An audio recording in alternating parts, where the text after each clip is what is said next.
HCP, what could it possibly mean? So this is it, the very best sweets, snacks, confectionery, drinks that you can find in Japan's convenience stores. We're going to take you on a journey through them all today. But first, you're probably wondering, what does HCP actually stand for? Now, for some context, I bought this bag, this tote bag, from the 100 yen store just yesterday at Daiso, or as it likes to call itself, the Life Coordinate shop. I was there to coordinate my life with cheap bags. But just because something's cheap, it doesn't need to mean that the brand is bad, even though in this case, it most certainly is, because it turns out HCP stands for, it's written down here, I like hamburgers, I like chicken nuggets, I like potatoes. Potatoes, spelt wrong. Yes, finally a bag that speaks to me, with the first 3 sentences to come out of my mouth on a romantic first date. The date, it doesn't last very long. Now, Japanese convenience stores, they don't require much of an introduction, but today, I want to share with you guys 21 must-try items that you can find at Lawson's, Family Mart, 7-Eleven. They're either things that I eat and enjoy every day, or the things that I've chosen for quirky branding designs and packaging. Admittedly, not all of the things here are good, but they are still things that you need to try at least once. But this whole video will culminate in me trying the thing that I've waited for my entire life, and that is Family Mart potato chips. They said it couldn't be done to combine the rich, juicy flavour of chicken with crisps, but it has been done. And I look forward to trying those at the end of the video. Now, I know what you're probably thinking, well, that's a lot of food. That's probably just what he eats on an average lunchtime. To which I say, how dare you?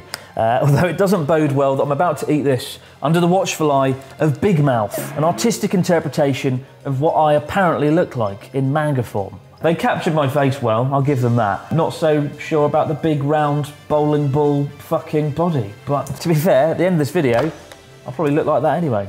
Right, let's dive in, see what we can find.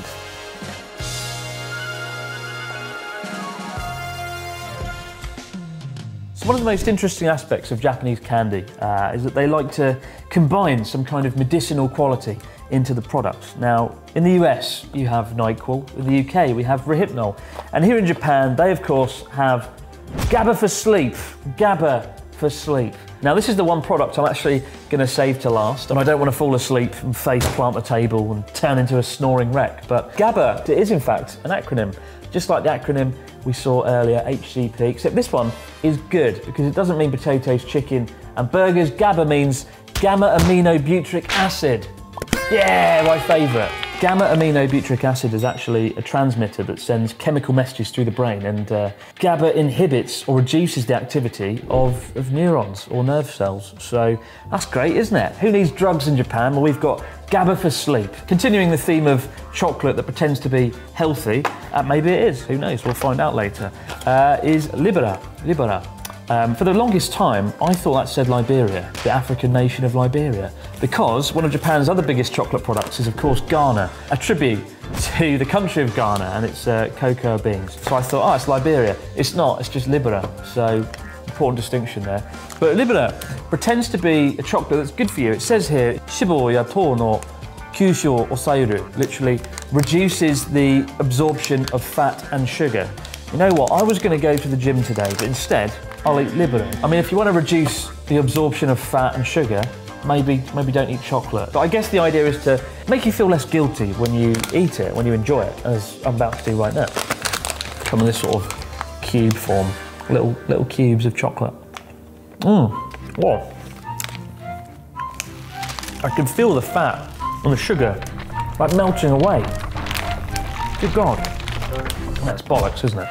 Tastes good though, tastes good. Now, because I'm a healthy individual, I'm going to wash down this tasty Libera chocolate with my favourite, Coca-Cola Plus.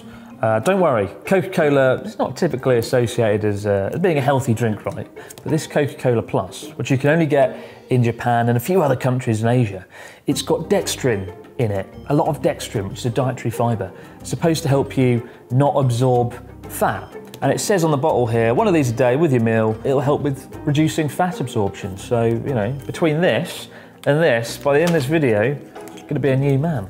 Who needs lettuce and exercise when you've got chocolate and Coke? Tastes awful. Absolutely awful. Bollocks. If you want to be healthy, avoid that at all costs. Next up, it's time for something good, and that is cream colon. Cream colon.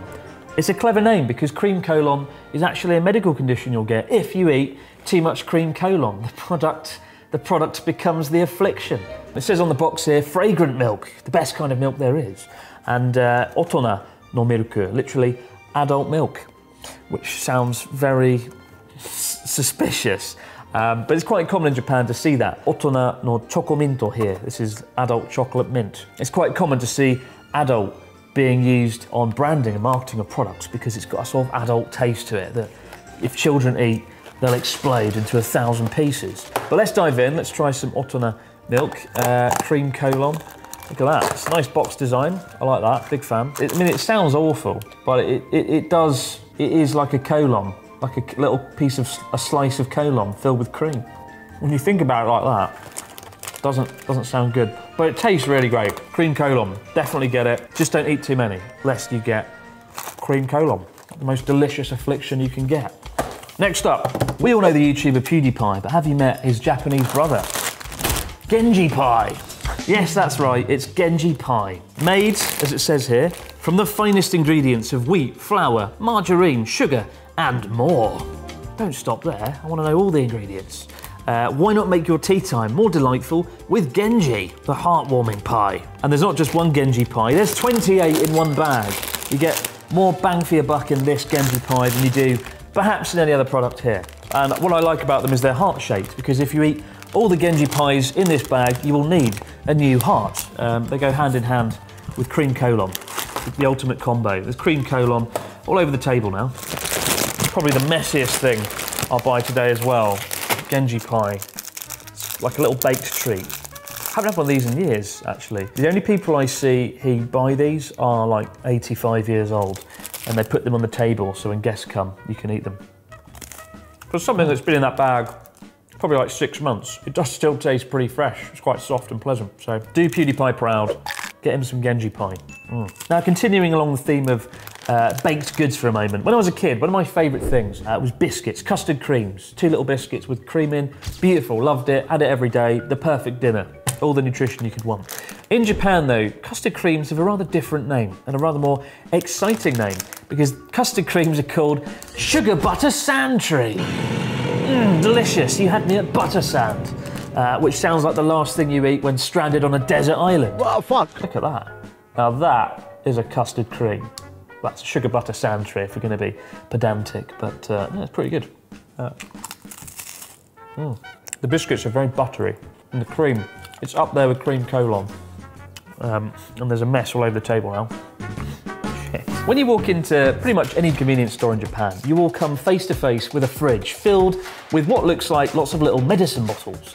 And it can be quite intimidating to come to grips with what these things are. You know, for the longest time, I thought they were all medicine of some sort. But the truth is, while many of these items are made by pharmaceutical companies, they're actually just energy drinks in disguise, and even a magic witch's potion that will get rid of your hangover. And so, it's to this place of magic and wonder that we now turn our attention. So imagine you're tired and you need to wake up in a hurry, and you've got no access, for whatever reason, to coffee or cocaine.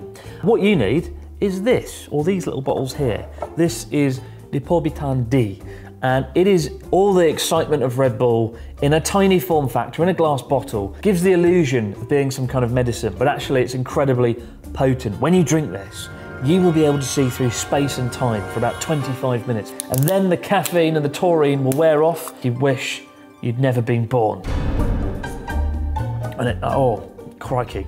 It smells a bit like Red Bull, but more purified. So, yeah, be careful with this. If you have 2 of these, you will probably have lots of heart palpitations, but one's all right. One will wake you up, and oh, it's very sharp and sour. Next up is Oronomin C. They've all got really awkward names. Lipobitan, Oronomin. But this is kind of a less caffeine-filled drink. It's lots of vitamin C. Basically, if you want a dose of vitamin C, this is the thing you drink. But it's got a nice sort of addictive taste. It smells like lemonade mixed with honey, mixed with caffeine. This tries to bill itself as more of a health drink than Lipobitan D. I drink this quite a lot, to be fair, when I need to be pepped up a little bit. It's not as bad as this one, so heart palpitations, a nice afternoon. Oronomin C is my preferable drink. Moving on, we do of course have Energy jelly. Now, I drink energy jelly. Do you eat energy jelly? I'm not really sure what it is. Of all the things you could buy in a Japanese convenience store, this is probably the thing I've bought the most over the years. When I used to go to school in the mornings when I was a teacher, I would pull in to a 7-Eleven, I would get an iced coffee, and then I would plunge my hand into the fridge and get one of these bad boys. And it's the energy of like a onigiri rice ball, but in a sort of jelly form factor. And of course, it's the inspiration for the great Dr. Jelly, because on the original Journey Across Japan, I basically lived off these things for about 6 weeks. Don't let these be a diet supplement. Don't supplement this for actual healthy, normal, real food, but every now and then, it's quite good. They taste of grapes as well. There's even a special energy jelly filled with protein 5,000. A reference there to the 5,000 milligrams of protein. Not a very nice flavour, avoid that one. The craziest thing is, despite shouting out all these energy jellies, literally creating a character for them that they could monetize and exploit, they weren't interested. I think we even messaged them once, emailed them, and nothing. So if anybody from Morinaga Corporation's watching, I'm your guy. Well, Dr. Jelly's your guy, but I'm his manager. So contact me first. Now in a moment, I'm going to take one for the team by drinking 1 cup sake, God forbid. But before that, earlier on I mentioned these were like a witch's potion. This is Ukon no Chikara. Basically, it's you drink it before you drink alcohol. So you'll see a lot of salarymen down these on a night out before they go off and have a hard, heavy night out. This helps you metabolize the drinks quicker, so they pass through you quicker, and you have less of a hangover afterwards. It tastes a little bit like Red Bull, but more bitter. Look at that. It's like a bright yellow. Oh, God. Oh, it's so bitter.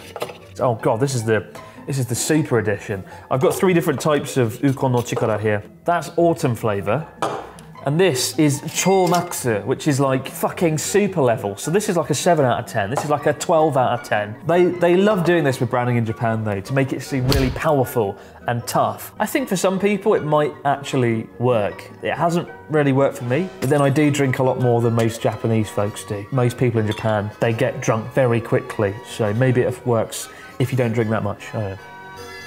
Why am I drinking it? Oh yeah, because it's time. Lord, have mercy on my soul. This is the bit I've been dreading, actually, of the entire show. Actually, no, tell a lie. The onigiri spam edition. That's probably my greatest fear. Now, this is sake in 1 cup. Pretty self-explanatory. It looks like water. You could trick yourself into thinking it's water, but it's not water. It doesn't taste as good as water. I hate 1 cup sake. The reason it's on the list, though, is you've got to try it once. You've got to have it one time. Everyone that's come to Japan has to say they've tried 1 cup sake at least once, and fuck's sake. I'm going to have the small one. I'll have the baby one. It's kind of got like a sour, bitter smell to it, and oh, fuck's sake. No, it's not good. It's like someone's put a knife through your tongue, and then it sort of works its way to the back of your throat, and you start to wish you'd never been born. Oh. And now I'm going to ruin my day even more with 1 cup sake premium. Surely it can't be as bad as that one. Be advised, the ring pull thing, it doesn't really work. It just goes everywhere, all over your brand new table. All right, here we go. 1 cup sake premium. Cheers. It smells slightly sweeter than that one. So it did say here there's more flavour. I think that's worse. I think it's actually worse. How can that be worse? It's worse. It's like even more bitter. It's, oh, flipping it. Oh. I want to wash my mouth out with something good now. What I've got here is the first drink I ever got truly addicted to in Japan. Yes, that's right. It's CC Lemon. CC Lemon is like the person at the party that brags about getting the nice car. 34 lemons worth of vitamin C. 34 lemons in this one bottle. I always picture like a man in a factory somewhere in Shikoku, just turning a lemon, getting the lemons. There's no lemons really though, is it? It's just powder. But anyway, this is the first drink I got addicted to in Japan. When I was a teacher, just outside the staff room, there was a vending machine, and this caught my eye. I mean, it's very eye-catching, isn't it? It's bright yellow, lots of lemons, lots of big numbers, 34 lemons. At the time, I couldn't read Japanese. Now I can, and I can tell you that on the bottle, it's got 1% fruit juice in it, 1% lemons. That's not very good, is it? Let's dive in. Ah, it's very sweet, very nostalgic, but it's basically just sugar water with vitamin C added in. Healthy? It is not. Delicious? Yes, it is. Now, earlier on we saw adult taste chocolate, but now it's time for another intimidating type of candy. And in this case, with cola bottles, but not just any cola bottles, because these are Cola Up the Hard. Go fuck yourself. They're so hard, apparently. It says here, if you don't like hard gummy sweets, you can fuck off. Don't eat these. It might not say that word for word. This is the guy looking for a fight outside of a nightclub. You stare at him too long, he's going to come for you. That's how I feel staring at this. Intimidated. There's even a scale on the back. Scale that goes from 1 to 5, showing soft to hard. And Cola Up the Hard is so high, it's off the charts. They've created a 5+ scale. I don't know whether to eat it or wear it as body armour. Let's dive in. A tiny cola bottle. So hard. To be fair, it's pretty hard. They smell like Coca-Cola mixed with shoe polish. But how do they taste? Let's dive in. Here we go. This is it. It's genuinely quite hard, actually. I mean, it is a 5 on the charts, isn't it? Fucking on. Who wants this? Who eats such chewy gummy sweets? Like, oh, crikey. It was so chewy that I just gave up and just swallowed the damn thing whole. They are hard. Hard by name, hard by nature. Cola Up the Hard. Go fuck yourself. My mouth is now very sugary. I want something salty and savoury. And for that, we've got one of my favourite snacks in all of Japan, umaibo. Literally, tasty stick umaibo. So these cost like 10 yen. They're absurdly cheap, like 10 cents. And what it is basically a giant bloated Cheeto. So it's just a big cheesy stick.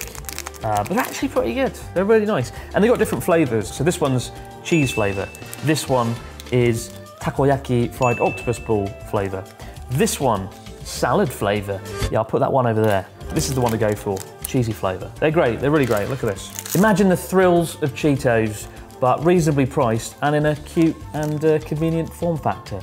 You know, it is in effect just a bloated Cheeto. A bit like that guy over there on the shelf.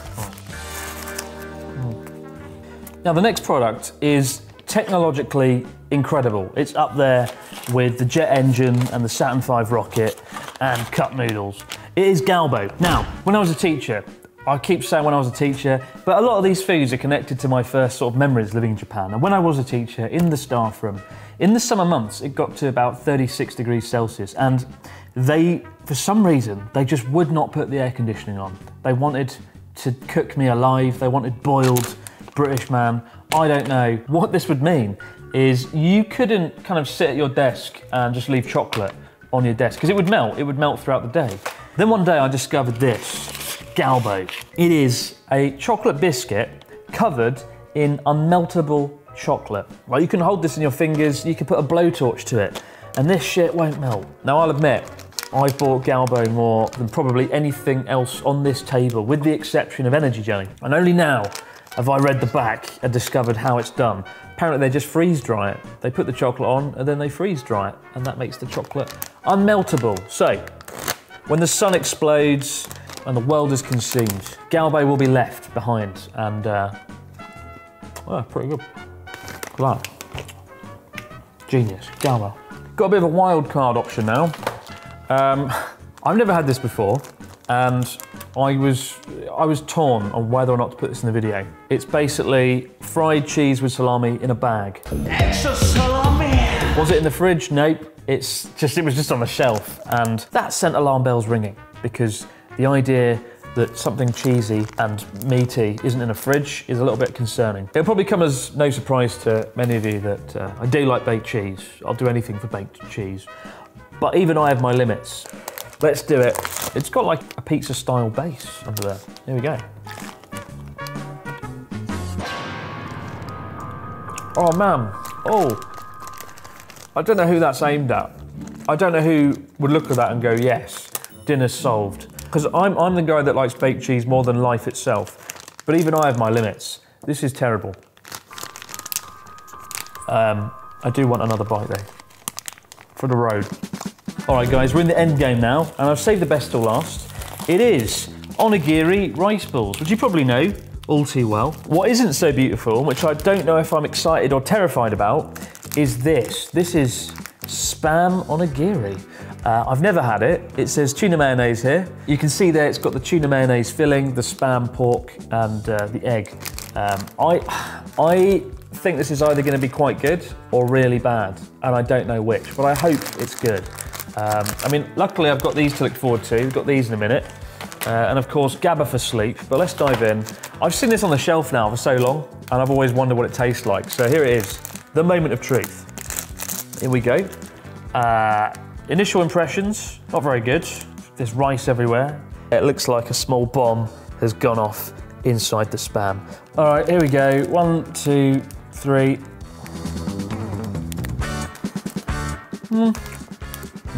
The thing with Spam is, it doesn't really have any flavour, does it? It's just like a thing, a pink, slightly chewy thing. You know what? It's not bad, but it's certainly not good. It's the bit we've all been waiting for, the big one. It's Family Mart chicken crisps, potato chips. There's even a little illustration on the back there showing you how to enjoy them. And of course, like Family Mart chicken, it says right here on the front, I am chicken. I love the branding as well. But the moment you open it, you get that beautiful, the smell of the chicken. Oh God, yeah. You can smell the sort of seasoning, like pepper and different spices, and all of a sudden, I'm glad I made this video. Ah, yeah. That's so good. Quite possibly the best flavoured crisps I've had in my entire 9 years in Japan. That's so good. I'll give it like a 9.9 out of 10. That's really good. I hope you've had some interesting ideas for things to try when you come to Japan though. Obviously a lot of this stuff you can't get outside Japan, and right now would have been a great time to get a sponsorship deal with one of those snack box companies, like, I don't know what they're called, but you know the ones. But this video is not sponsored, it's just me in a room, isn't it? So that was a missed opportunity. Bugger. Now, before I eat these GABA for sleep and go into an induced coma, I just want to say, guys, a huge thanks for being a part of Abroad in Japan all these years. You know, it took 9 years to get here, to have a room like this, to film somewhere like this in a room bigger than the size of a shoe. The last few years have not been overly pleasant filming in my apartment. I don't particularly enjoy it, and that's why I haven't really filmed in it much this year. You know, we've been out flying in Cessnas or climbing mountains or riding a horse. It's nice to come back inside and do these sort of videos. And while I can't show you around the studio today in this video, I will show you in the next few weeks when it's finished. It's gonna be very exciting. I hope to surprise and amaze you with some of the stuff that's gonna go on here in this room. Sounds a little bit sketchy, but it's gonna be good. Honestly, I think this could be the start of something really cool. And I just wanna say a huge thanks for making it this far. And of course, I can't wait to get Natsuki up here and show him around and surprise him and amaze him in the next few weeks. But for now, guys, as always, many thanks for watching. Be sure to check out the Abroad in Japan Patreon for more behind the scenes videos, and I'll be back to do it all over again next time on the Abroad in Japan channel. For now, GABA for sleep. Let's do it. Oh. So I'm gonna eat these chocolates, then I'm gonna tidy up, and in about 20 minutes or so, I'll come back and tell you if they've had any effect. I read online, and apparently, it's a bit like taking melatonin, so it'd be interesting to see if it works. Oh, it tastes pretty good though. Probably the best tasting chocolate I've had all evening. I'll come back in about 20 minutes when I've tidied up a bit, and I'll tell you how it feels.